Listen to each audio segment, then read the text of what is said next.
হরে কৃষ্ণ কৃষ্ণ কৃষ্ণ হরে হরে। তো ভক্তবৃন্দগণ, আজকের ভিডিওটি রয়েছে আমরা সকল ব্যক্তি এই একাদশীর উপবাসটি করে থাকি। আর হিন্দু ধর্মের একাদশীর উপবাস হচ্ছে সবচেয়ে পবিত্র একটি উপবাস, যেটি সকল হিন্দু ধর্মের বেশিরভাগ ভক্ত বা বেশিরভাগ মানুষরাই এই একাদশী উপবাস করে থাকি। আর এই একাদশীর সময় আমরা এই কয়েকটিও খাবার খেয়ে ফেলি, যার কারণে ব্রতটি নিমিষেই ভঙ্গ হয়ে যায়। কিন্তু আদেও এই কয়েকটি খাবার খেলে ব্রতটি অবশ্যই ভঙ্গ হবে, কিন্তু আমরা সেই সম্পর্কে বিস্তারিতভাবে জানা নাই। তো অবশ্যই এই ভিডিওটির মাধ্যমে আপনাদেরকে বিস্তারিতভাবে জানানো হবে যে একাদশীর দিন এই কোন খাবার খেলে ব্রতটি নষ্ট হয়ে যেতে পারে আর কোন কোন খাবার এড়িয়ে চলতে হবে। কারণ হিন্দু ধর্মের একাদশীর ব্রতটি খুবই একটি পবিত্রমান ব্রতর কথা বলা হয়েছে, যেটি কৃষ্ণ এই ব্রতর সম্পর্কে আলোচনা করা হয়েছে, যার ফলে অনেক ধরনের পাপ থেকে মুক্ত পাওয়া যায় এই ব্রতের উপবাসের ফলে। তো অবশ্যই ভিডিওটি মনোযোগভাবে দেখবেন, আর চ্যানেলে নতুন হয়ে থাকলে দয়া করে চ্যানেলটিকে সাবস্ক্রাইব করে দিবেন এই মতো ভিডিও পাওয়ার জন্য। একাদশী আমাদের সকল ব্যক্তিকে শুদ্ধ মনে পরম ভক্তির মাধ্যমে আমাদের একাদশীর ব্রত পালন করা উচিত। অবশ্যই আপনার এই বিষয়টি সকলেই জানেন যে বছরে মোট 26টি একাদশীর ব্রত রয়েছে। আবারও কোনো কোনো বছরে অধিবর্ষের কারণে 24টি একাদশী ব্রত পালন করতে হয়। আবার প্রত্যেকটি মাসে 2টি করে একাদশী ব্রত পালন করা হয়। কৃষ্ণপক্ষের একাদশী আবার শুক্লপক্ষের একাদশী। একাদশী হলো হিন্দু পঞ্জিকা অনুসারে মাসের শুক্ল ও কৃষ্ণপক্ষের একাদশতম চন্দ্র দিন। প্রতিটি একাদশীর সময় চাঁদের অবস্থান অনুসারে নির্ণয় করা হয়। এটি হিন্দু ধর্মের বৈষ্ণব সম্প্রদায়ের মধ্যে জনপ্রিয়ভাবে পালিত হয়। অনুগামীরা উপবাস করে বিষ্ণুর উদ্দেশ্যে উপাসনা করে। ভগবত পুরাণ বিষ্ণুর ভক্ত অম্বি ঋষির একাদশী পালনের কথা উল্লেখ করা হয়েছে। একাদশী পুণ্যতিথি হিসেবে বিবেচিত। হিন্দু ধর্মের একাদশীর উপবাসের প্রাথমিক উদ্দেশ্য হল মন ও শারীরিক ইন্দ্রিয়গুলির ওপর নিয়ন্ত্রণ লাভ করা এবং আধ্যাত্মিক উন্নতির দিকে পরিচালনা করা। এছাড়াও উপবাসের সাথে যুক্ত বেশ কিছু শাস্ত্রোপকারিতাও রয়েছে। সকল ভক্তরা একাদশীর দিন সূর্যোদয়ের থেকে পরের দিন সূর্যোদয় পর্যন্ত এই বিরতির সময় প্রোটিন ও কার্বোহাইড্রেট যুক্ত খাবার যেমন মটরশুঁটি এবং রবি শস্যর পরিবর্তে শুধুমাত্র ফল, শাকসবজি ও দুগ্ধজাত পণ্য খাওয়া উচিত। বছরে আমাদের 24টি একাদশী ব্রত পালন করা হয়। আমাদের এই একাদশী ব্রত পালনের সময় অবশ্যই একাদশীর ব্রত কথাটি শ্রবণ করা উচিত এবং বিষ্ণু ঠাকুরকে ভক্তি, ভালোবাসা, শ্রদ্ধা দিয়ে পুজো অর্চনা করা উচিত। তো আমরা যে একাদশী ব্রতটি পালন করি, সেই ব্রতটির পালনের সময় আমাদের অনেক কিছু মাথায় খেয়াল রেখে ব্রতটি উপবাস করতে হবে। যদি একটু ভুল হয়ে যায় তাহলে আমাদের একাদশী করে কোনো লাভ হবে না। প্রথমে কিভাবে পুজো করবেন এই একাদশীর দিন? একাদশী তিথির দিন ভগবান বিষ্ণুর বিধিবিধানের সঙ্গে পুজো করা হয়। মনে করা হয় যে এই রকম করলে যে কোনো রকম মনস্কামনা পূর্ণ হয়। সকালবেলায় আপনি স্নান করে শুদ্ধ বসনে দীপ জ্বালিয়ে ভগবান বিষ্ণুর গঙ্গা জল দিয়ে অভিষেক করতে হবে। ভগবান বিষ্ণুকে ফুল এবং তুলসী অর্পণ করতে হবে। সম্ভব হলে এই দিনে ব্রত রাখা উচিত। পুজো শেষে ভগবানের আরতি করতে হবে। বিশেষভাবে খেয়াল রাখতে হবে যে ভগবানকে শুধু সাত্ত্বিক জিনিসের ভোগ দেওয়া উচিত। ভগবান বিষ্ণুর ভোগে অবশ্যই তুলসী পাতা দিতে হবে। মনে করা হয় যে বিনা তুলসীতে ভগবান বিষ্ণু কোনো দিনও ভোগ গ্রহণ করে না। তো এই বিষয়টি আপনাকে খেয়াল রাখতে হবে, ভগবান বিষ্ণুর ভোগে যাতে অবশ্যই তুলসী পাতা দেওয়া হয়। এই দিনে ভগবান বিষ্ণুর সাথে মা লক্ষ্মীর পুজো করা উচিত এবং এই দিনে যত বেশি সম্ভব ভগবানের ধ্যান করা উচিত। এই উপবাসে বিষ্ণু সহস্রনাম পাঠ করতে ভুলবেন না, এর ফলে আপনি কাঙ্ক্ষিত ফল পেতে পারেন। পাশাপাশি রাত জেগে ভগবান বিষ্ণুকে স্মরণ করা উচিত। একাদশী উপবাস পালন করলে ভগবান বিষ্ণুর মা লক্ষ্মীর আশীর্বাদ পাওয়া যায়। এছাড়াও এই দিন দান করলে বহুগুণ পুণ্য লাভ হয়। তবে এই বিষয়টি জানবো যে একাদশীর দিন কী কী খাবার এড়িয়ে চলতে হবে, একাদশীতে কী কী করা যাবে না ও কী কী খাওয়া যাবে না। প্রথমে আমরা দেখে নেব যে একাদশীর খাদ্যের তালিকা। সামর্থ্য অনুযায়ী দশমীতে একাহার, একাদশীতে নিরাহার ও দ্বাদশীতে একাহার করবেন।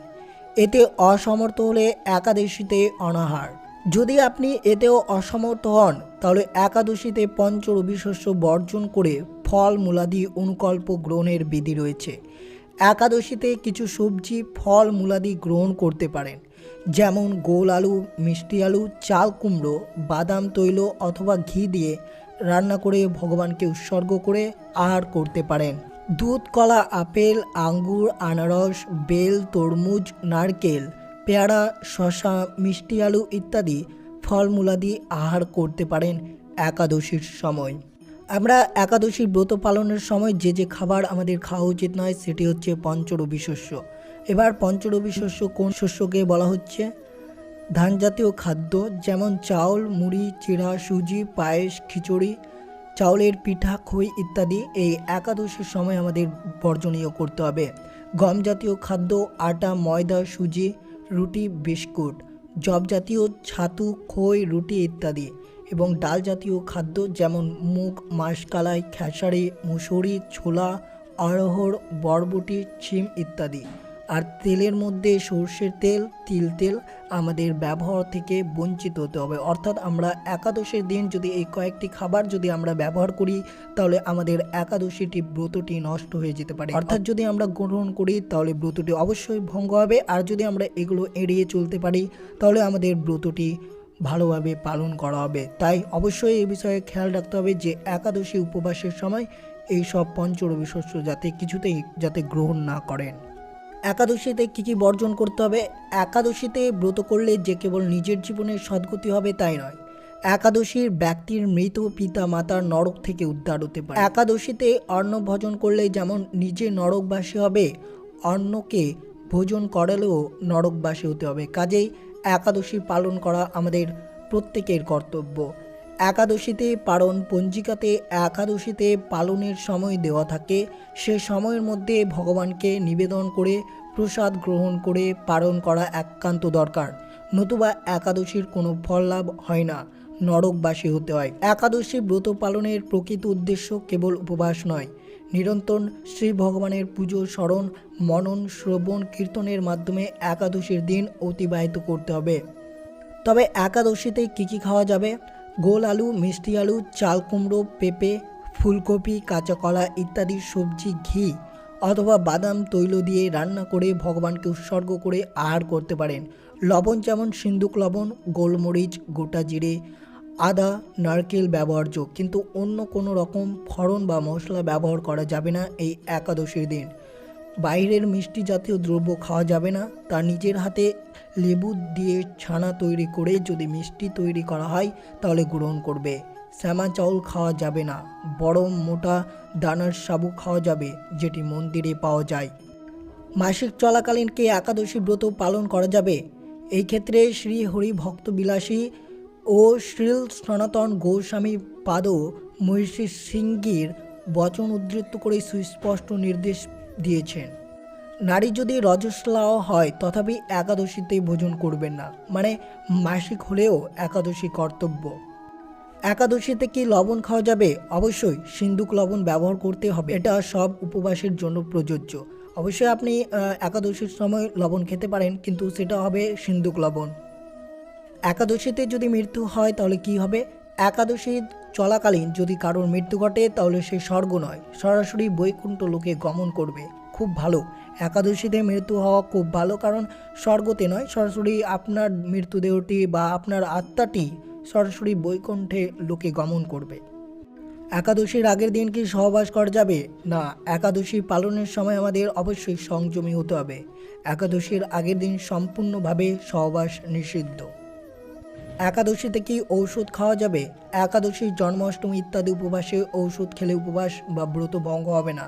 এর প্রমাণস্বরূপ হরি ভক্তবিলাসে জৈব ধর্মগ্রন্থে মহাভারতের উদ্বেগ পর্ব থেকে উদ্ধৃত দিয়ে বলা হয়েছে যে 8টি দ্রব্য গ্রহণের ব্রত ভঙ্গ হয় না, তা হলো জল, মূল, ফল, দুধ, ঘৃত, ব্রাহ্মণ কাম্য, গুরুদেবের বচনে এবং ওষুধ। ওষুধ যদি পঞ্চরবি শস্য মিশ্রিত থাকে তাহলে তা গ্রহণ করা যাবে, কারণ ঔষধের মধ্যে বিভিন্ন দ্রাবদের মিশ্রণে থাকাটা স্বাভাবিক। কাজেই আমাদের একাদশীর সময় ঔষধ খেলে কোনো ক্ষতি হবে না, ঔষধ আপনারা খেতে পারেন। একাদশীতে কি জল খাওয়া যাবে? হ্যাঁ, তবে যারা নির্জলা একাদশী পালন করবেন তারা জল পান করতে পারবেন না। তবে যারা শিশু তারা পঞ্চরবি শস্য বাদে সকল ফলমূল এবং জল পান করতে পারেন, তবে সেটা দুপুরের পর হলে ভালো হয়। অবশ্যই দুপুরের পর আপনারা জল পান করতে পারবেন।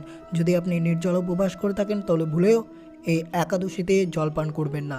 একাদশীতে কি বিভিন্ন ধরনের নেশা করা যাবে? যারা সাত্ত্বিক আরোহী নন এবং চা, বিড়ি, সিগারেট, পান, কফি ইত্যাদি নেশা জাতীয় গ্রহণ করেন, একাদশীর ব্রতে পালনের সময়কাল পর্যন্ত এগুলো গ্রহণ করা সম্পূর্ণভাবে নিষিদ্ধ।